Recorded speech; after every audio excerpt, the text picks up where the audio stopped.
Well, Ulysses, believe it or not, we are inching closer and closer to spring training, and we have some news on that front. 16 days until FanFest, so get ready, folks. Baseball is coming to you real quick. Let's get started right now. You are Locked On Rays, your daily Tampa Bay Rays podcast, part of the Locked On Podcast Network, your team every day. Hello, my name is Kevin Weiss. I'm Ulises Sambrano.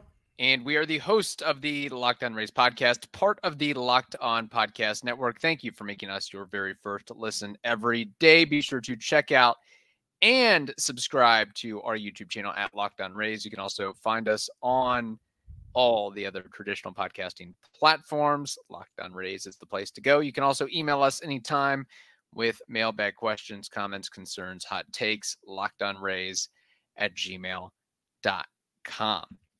Well, it has been announced that the Rays will be inviting 32 non-roster players to spring training camp. I'm not going to run through or list all 32.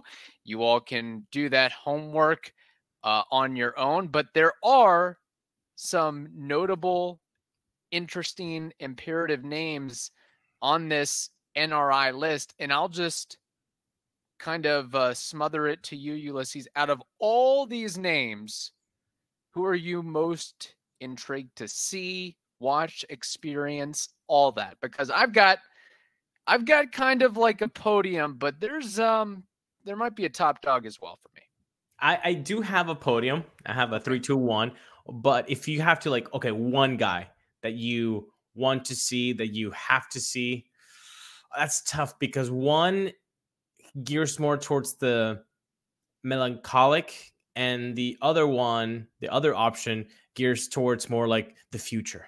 So I'll leave you one because I know we probably are also wrestling with the two guys. So I'll go melancholic here. And I'm going to see Brendan McKay. He is now no longer a two-way player, as Topkin wrote in his latest article. He is just going to be focusing on pitching now.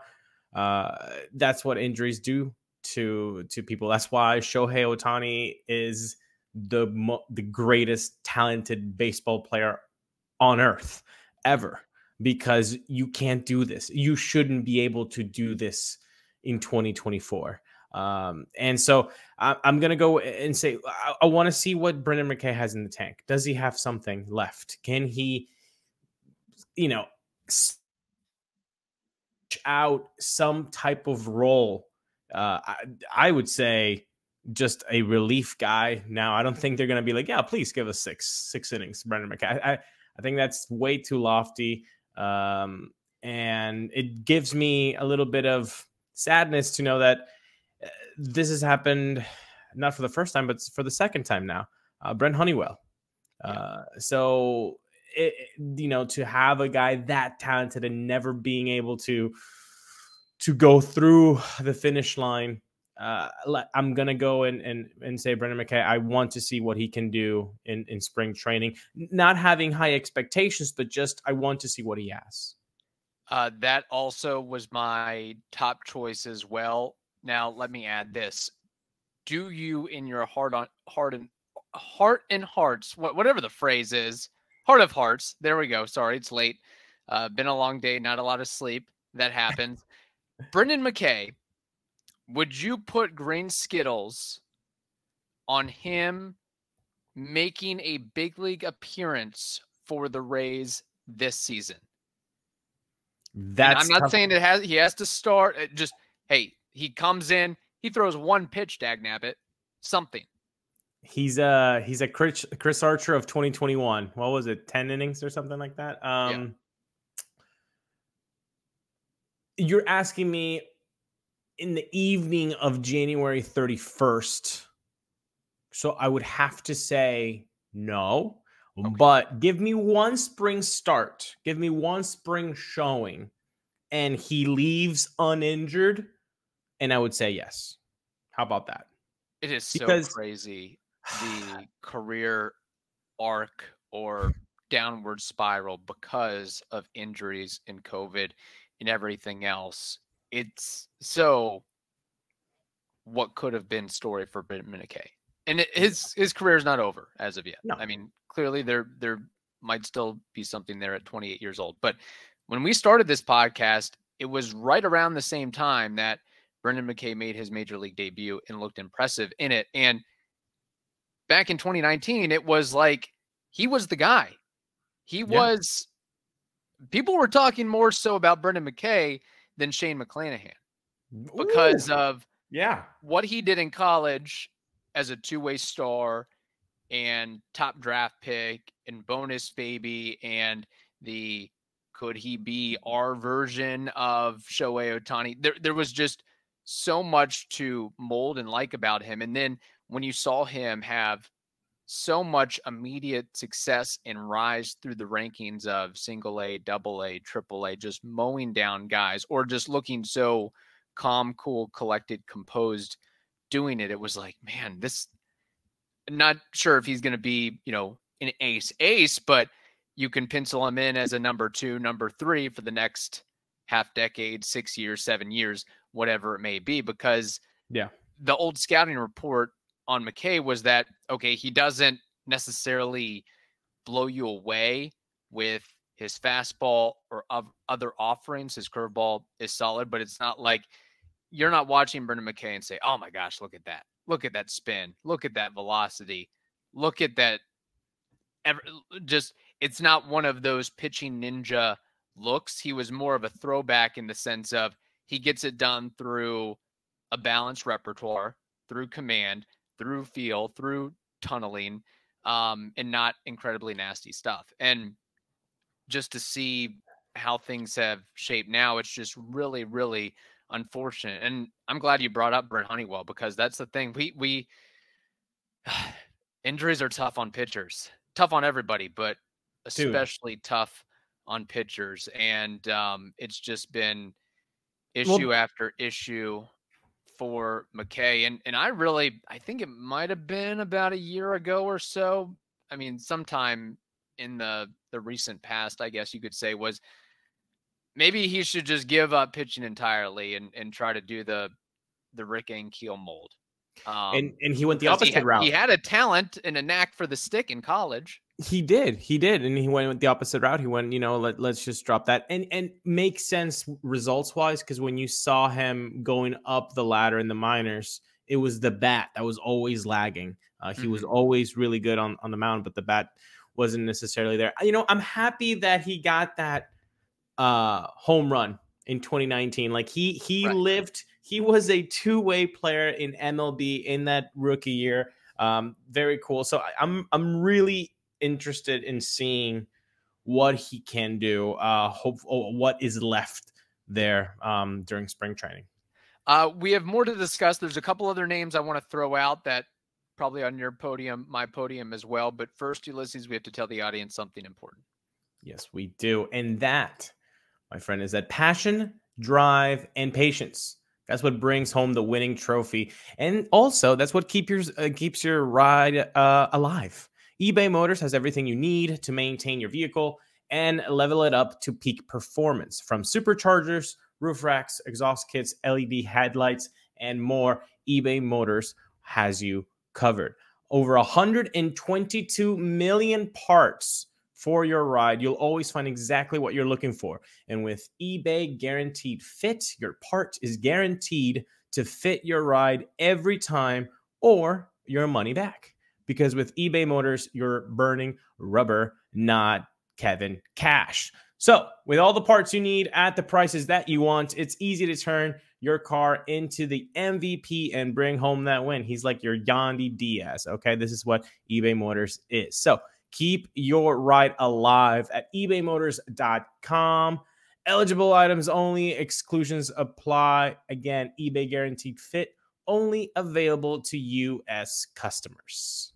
Okay, so we're wishing good things for Brendan McKay, and looking back, it has been a long time now when we think about it, that 2019 season where McKay started 11 of 13 games during his then rookie season, showing promising strikeout and walk rates through 49 innings, and then stuff happened, as we eventually learned. And he was like the guy that was going to propel the Rays through a deep playoff run. You know what's crazy? Yeah.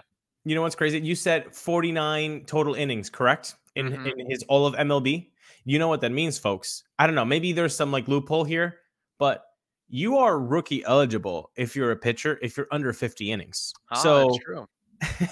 Unless there's like a loophole that you can't be a rookie after like a certain amount of years, since you can't go like 4 years, 5 years in between, right? Your if there's MLB a loophole debut and your next, time, you're like a born again rookie, I guess. I don't know. Born again rookie, like your red shirt year, whatever it's called, and so I don't know how that would work, but if there is no clause, he would technically be a rookie in 2024 still. So that's pretty cool. That is interesting. And man, just if you have some time or interest, go back and look at some of those prospect rankings from 2019, 2020, and just see how some guys have really risen and some guys have not really done what we expected them to do, i.e. Vidal Brujan, and one allegedly did things that we didn't expect at all. So, but yeah, there's a lot of interesting names on that list if you go back and look. I mean, Brent Honeywell,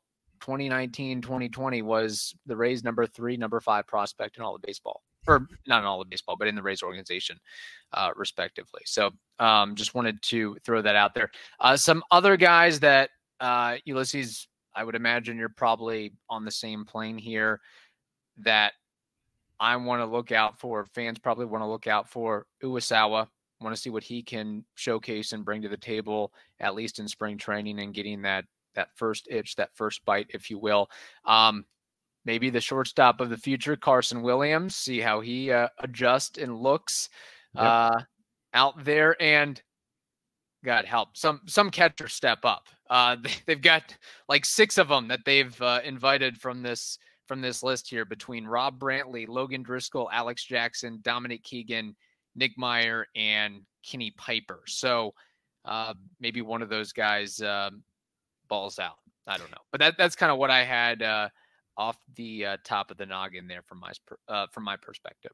Yeah, we're on the same wavelength. We must do a show for now years and talk ball for a decade plus, because I'm on the same train there. I would just highlight Logan Driscoll, friend of the program. Just hopefully he can get in real hot, because there is an opportunity right there for whoever wants to take it. The catching position has an opening, folks. Whoever is hot can take that. So hopefully it's Logan. I'll be pulling for him. So he's one of the guys in the podium that I really want to see how he does, and see if he can, if he hits, if he has good rapport with the pitching staff. Man, it would be really interesting to see what he can do for the team. Yeah, because as of today, the Rays still only have one catcher. Yep. On the 40-man. Is that accurate? René Pinto. Yeah, that's it. You got to have more than one. I would like to see, maybe somebody has the time or the wherewithal to do this. Look up all other 29 teams, 40-man rosters, and how many of them, if any at all, have just one catcher 40-man. I would say the Rays have to be the only one. Maybe there's another one team. I think 3 or less teams would be on the same boat as the Rays right now. I don't think that's a very popular strategy. Yeah. Because again, not active roster, 26-man, whatever. Like, we're talking the whole 40-man. So just wanted to throw that out there. Also, friend of the program, Tristan Peters was a non-roster invite. So If you hadn't had a chance to listen to our interviews with Logan Driscoll, multiple interviews with him and Tristan Peters, go and check that out at your leisure. We also got another bite and nugget of Rays news, Ulises, but before we get to that, we have to tell the audience something very important, and that is this: Happy Super Bowl to all who celebrate from FanDuel, America's #1 sports book. If you're like me, Super Bowl Sunday is all about scoring the best seat on the couch. grabbing your favorite football snacks, and placing some super bets. FanDuel has so many ways for you to end the season with a W or 2 or 3 or 4 or more. Not only can you bet on who will win Super Bowl 58, but FanDuel also has bets for which players will score a touchdown, how many points will be scored, and so much more. New customers, join today and you'll get $2,000 in bonus bets if your first bet of $5 or more wins. Just visit FanDuel.com/lockedon to sign up. FanDuel.com/lockedon, LOCKEDON is the place to go. I'll repeat it one more time. FanDuel.com/lockedon. Make every moment more with FanDuel. They are an official sportsbook partner of the National Football League. Ulises, another bite of news that we learned besides the non-roster invites, and congrats to those guys for getting the opportunity and showcasing in their skills, either for the Rays or another organization that might be interested in them down the line. New turf for all you turf heads out there. I'm sure there's some, maybe there's a turf grass podcast that, Locked on Grass. Turf. Yeah. And we're not talking marijuana here. We're talking, Bahia and St. Augustine and Kentucky Bluegrass. I'm way out of my league with this. I didn't think you had a third one in you, but you did. Nice. I did. I know Bahia and I know St. Augustine. St. Augustine is the expensive one. Regardless, though, turf, not grass, will be installed at Tropicana Field. What is being listed as an updated Shaw Sports product that is supposed to look more like natural grass, replacing the version that was put in place in 2019. Big news. Just everything you read right there after the turf thing, that's the same blurb that we've received every time there's new turf put in at the Trop. Like, I'm sorry, like I don't mean to be a blank. Yeah. But that blurb about it's gonna be closer to grass and it's gonna be, more than I've heard this before, people. God, now, I got a new blurb. Yeah. Now what they say is, I think Topkin just he needed three more, one more sentence, two more sentences to fill his Rays tail nugget there. But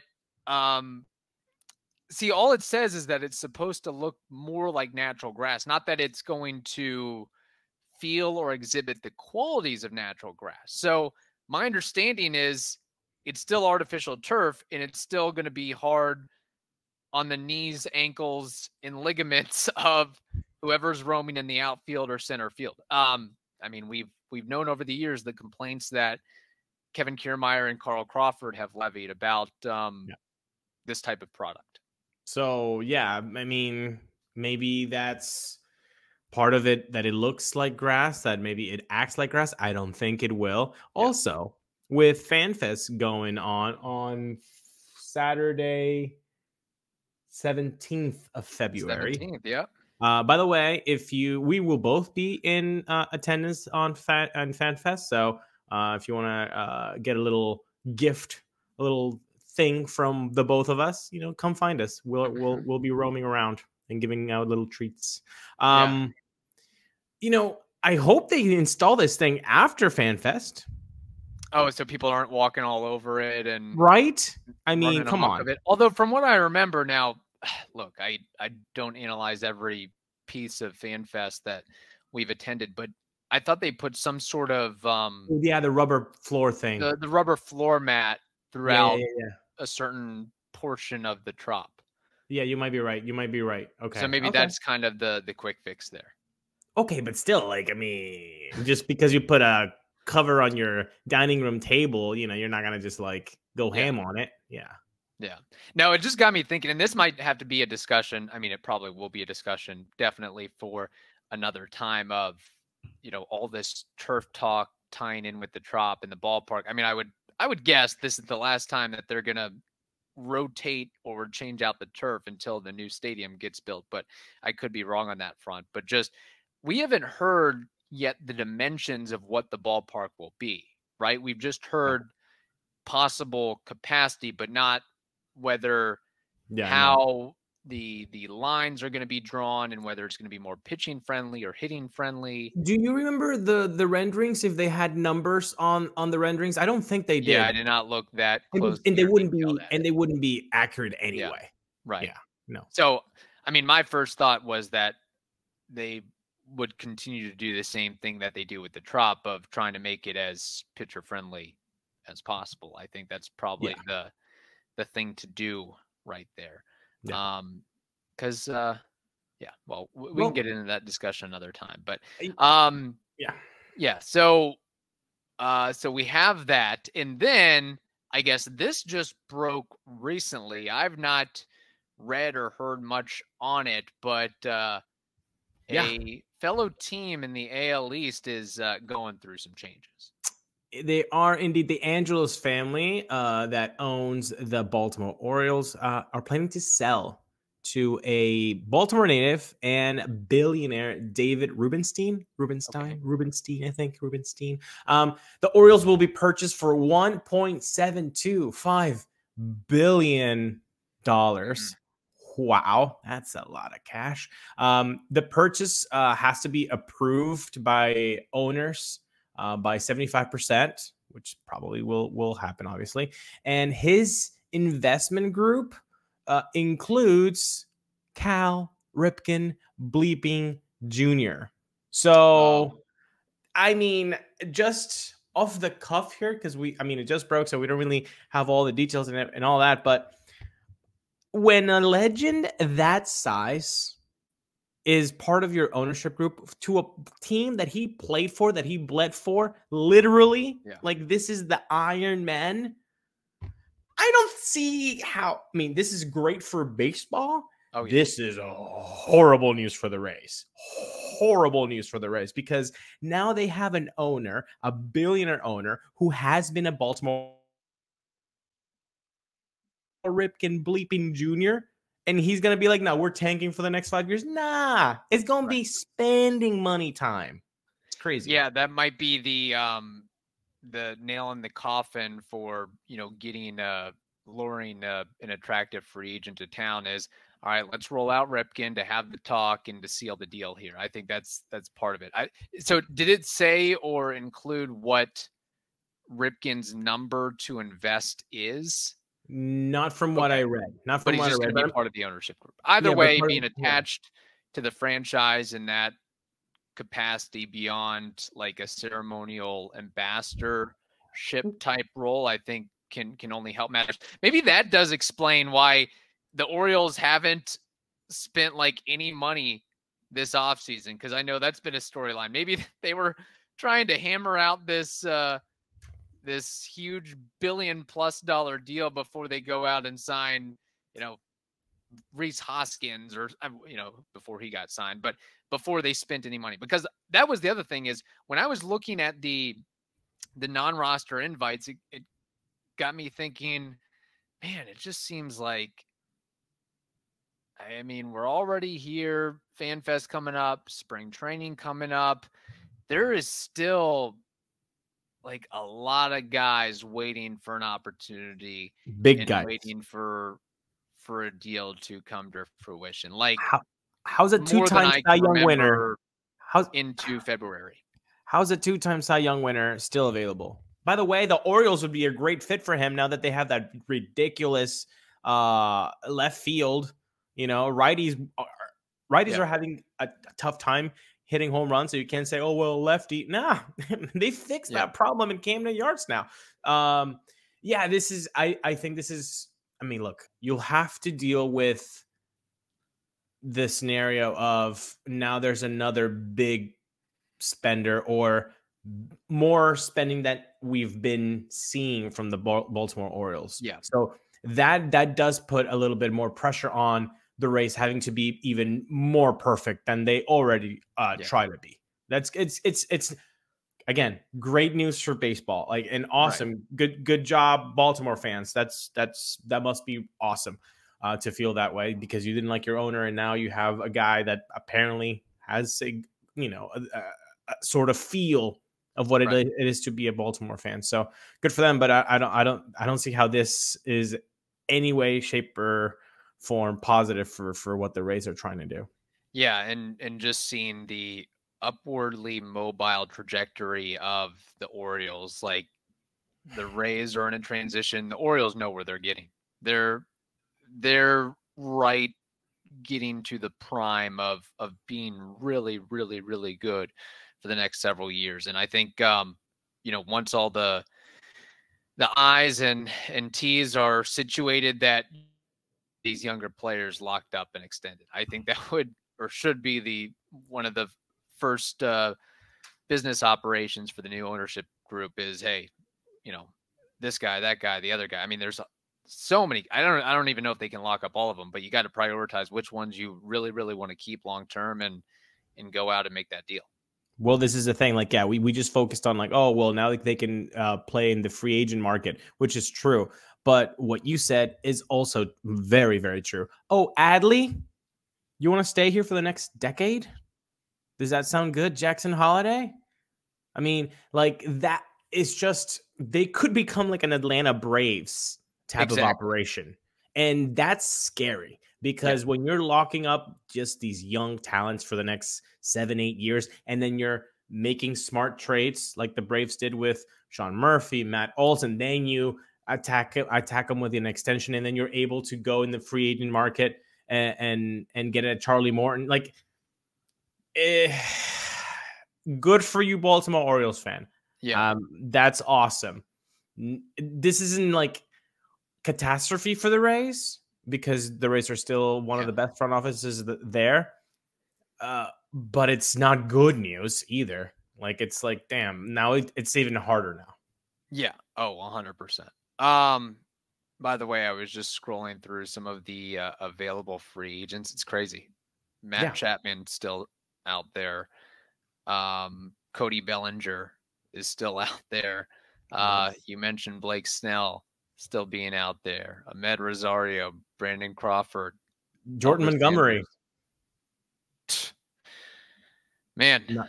Yeah. I mean, the Rays have an opportunity if they want to, sign a guy or two, but I think they're probably just going to keep rolling with what they've got as of right now. So put it in the comments what the Orioles ownership change in transaction, what that, is that a big hit for the Rays? I mean, it just means the Rays have to level up and be even better at what they're at and eventually spend some money and got to get the Wander thing situated, because if that's just dead money, then that really, really, really holds you back. So could be a tough time going forward with all that.